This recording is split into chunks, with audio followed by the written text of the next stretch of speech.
Greetings of the day, welcome to Overseas Admit. Why can't you score band 9 in IELTS speaking? So here we are going to discuss this today with the sample answers as well. So let's be honest for a second. Most IELTS students think they will never score band 9 in speaking. Not because they are not intelligent, not because their English isn't good enough, but because they don't actually know what examiners are listening for. Many students think band 9 means speaking very fast. Others believe they need a British or an American accent.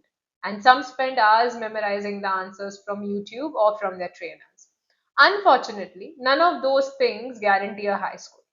In this video, I'm going to show you real band 9 style answers, explain why they work, and reveal one secret that separates average candidates from the top scorers. And trust me, the final slide contains something that most IELTS teachers never explain. So make sure you stay until then. Before looking at the sample answers, we need to understand how IELTS speaking is actually marked. Every single answer you give is judged using four criteria: fluency and coherence, lexical resource, which basically means vocabulary, grammatical range and accuracy, and pronunciation. Each criteria contributes 25% to your final score. Now, here's where many students make a mistake. They spend months learning difficult vocabulary but completely ignore the pronunciations. Or they focus on grammar and forgot fluency. The reality is simple. To get band 9, you need to perform strongly across all four arenas. Think of it like a four-leg table. If one leg is weak, the whole table becomes unstable. To know this more in detail, we have shared a video on our YouTube channel for all the four criteria of speaking. You can have a look at them. Now let's look at a very common part one question. Do you work or are you a student?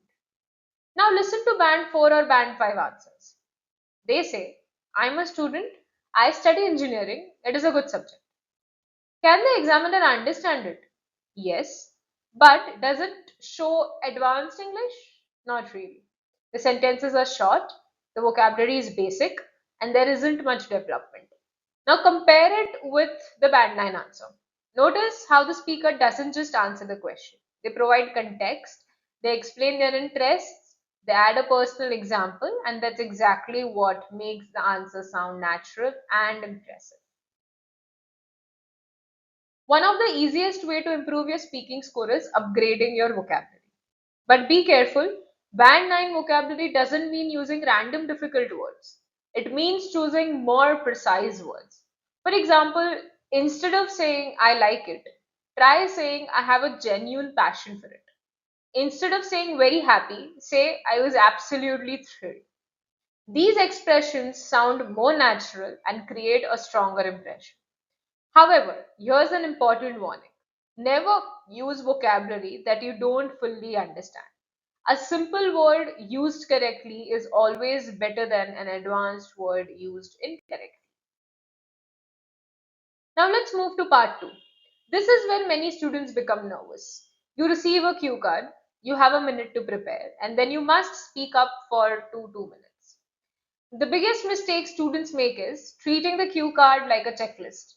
They answer bullet points one by one and run out of ideas. Band 9 speakers do something different. They tell a story. Listen to the simple answer. Note the descriptive language. Notice how speaker creates imagine images in your mind. You can almost see the mountains, you can almost feel the atmosphere, and that's what the great speaking sounds like. On the screen, you can see the band 9 simple answer. Now let's talk about grammar. Many students believe band 9 means perfect grammar. Actually, that's not entirely true. Examiner expects small mistakes. What we are looking for is range. Can you use conditionals? Can you use passive voice? Can you use inversion? Can you use complex structures more naturally? So, for example, instead of saying, this was the best trip of my life, you might say, never have I encountered such a remarkable experience. Notice how more sophisticated that sounds. The key is not memorizing the structures, the key is learning how to use them naturally in conversation. Part 3 is where Band 7, Band 8, and Band 9 candidates really separate themselves from the crowd. In this section, the examiner asks more abstract questions. They're testing your ability to discuss ideas rather than personal experiences. Look at this question. Do young people travel more than previous generations? A weaker answer might just simply say yes, but a band 9 answer explores both the sides. It considers perspectives, it provides reason, and it reaches a balanced conclusion. This ability to think critically and express complex opinions is a hallmark of higher band scores. On the screen, you can see words marked in purple and red and green color to differentiate between conditionals and linking verbs. Let's talk about fluency.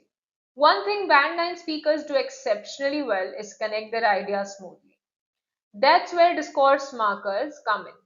Phrases like, from my perspective, on the other hand, furthermore, ultimately, these expression acts like bridges between ideas.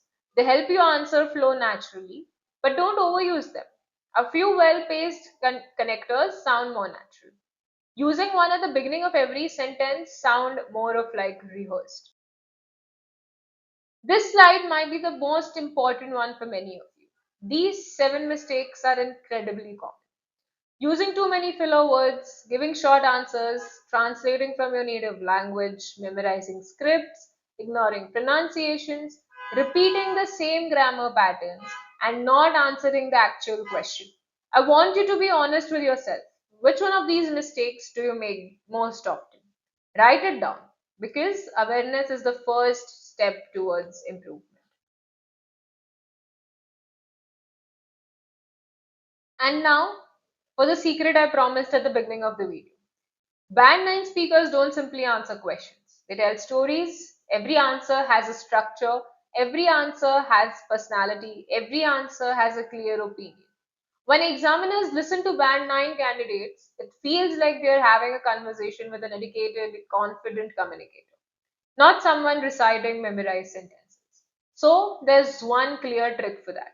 Use method called as PPF, past, present, and future. Explain something that has happened in the past, then come to the present scenario and then say what will happen in future, how do you think of it. So here's your challenge. Starting today, record one part to answer every day. Listen to yourself, identify one thing to improve, and keep building that habit.